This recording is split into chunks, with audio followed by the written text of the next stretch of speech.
There are other functions, however, some of them more legitimate than others. One is to run secret wars. Another thing is to disseminate propaganda to influence people's minds. And this is a major function of the CIA.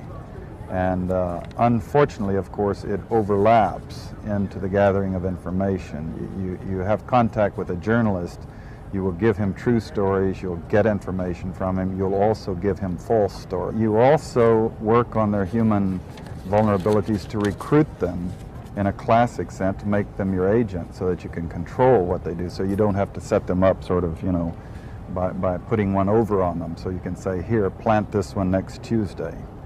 Can you do this with responsible reporters? Yes, the Church Committee brought it out in 1975, and then Woodward and Bernstein put an article in Rolling Stone a couple of years later. 400 journalists cooperating with the CIA, including some of the biggest names in the business, to consciously introduce the stories into the press. Well, give me a concrete example of how you use the press this way. Well, for example, in my war, the Angola War that I helped to manage, 1/3 of my staff was propaganda. I had propagandists all over the world, principally in London, Kinshasa, and Zambia.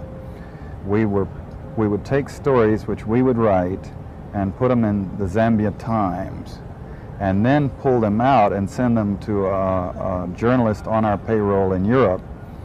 But his cover story, you see, would be that he had gotten them from his stringer in Lusaka, who had gotten them from the Zambia Times.